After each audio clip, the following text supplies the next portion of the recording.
जाऊया पुढच्या बातमीकडे। धार्मिक कामासाठी खऱ्यातला आधार आणि पॅनचा तपशील दिलेला होता।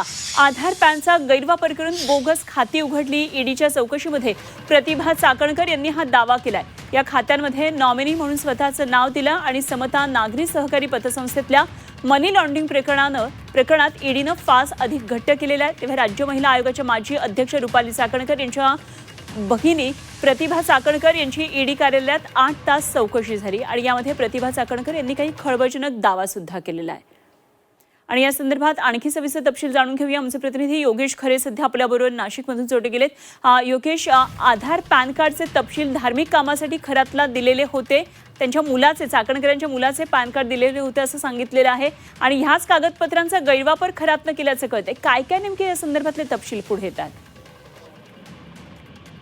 ईडीने आता अशोक खरात प्रकरणामध्ये गंभीरतेने चौकशी करण्यास सुरुवात केलेली आहे। प्रत्येक व्यवहाराची कुणाकुणाशी व्यवहार करण्यात आले, कशा पद्धतीने करण्यात आले आणि कुणाच्या अकाउंटवरून करण्यात आले याचा तपास केला जातोय। त्यामध्ये प्रतिभा चाकणकर आणि त्यांचा मुलगा या दोघांचेही अकाउंट त्यांना एका पतसंस्थेमध्ये आढळून आलेले आहेत आणि त्या दृष्टिकोनातून त्यांनी समन्स हे गेल्या आठवड्यात बजावलं होतं। काल चाकणकर या ईडी समोर हजर झाल्या आणि त्यांनी त्याचा एकूण सर्व जी काही माहिती ईडीला हवी होती त्या ठिकाणी दिलेली आहे। त्यामध्ये प्रामुख्याने जे काही अकाउंट त्यांच्या मुलाच्या नावावर आणि त्यांच्या नावावर होते त्यावरून कोट्यवधी रुपयांची व्यवहार हे करण्यात आलेले आहेत। मात्र हे अकाउंट उघडल्याचंच मला माहिती नाही असं त्यांनी दावा या ठिकाणी केलेला आहे। आम्ही पॅन कार्ड आणि आधार कार्ड हे धार्मिक कामांसाठी दिले होते असं त्यांनी यामध्ये म्हटलेलं आहे। आपण जर बघितलं तर ग्रामीण पोलिसांनी केलेल्या चौकशीमध्ये सुद्धा त्यांनी याच पद्धतीने दावा केलेला होता।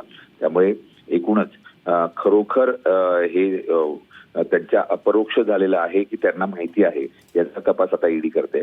कारण अनेक अकाउंट्स मधून जे पैसे आलेले आहेत ते त्यांच्या सहमतीने आले असावेत अशी शंका ही ईडीला आहे आणि त्यातून हा तपास सुरू झालेला आहे। निश्चितच या तपासादरम्यान आता ईडीच्या हाती नेमकं काय लागतं याबाबत राज्यभरात एक प्रकारची उत्सुकता आहे। धन्यवाद योगेश, दिलेल्या सगळ्या सविस्तर माहितीसाठी। योगेश खरे आमचे प्रतिनिधी आपल्याबरोबर होते।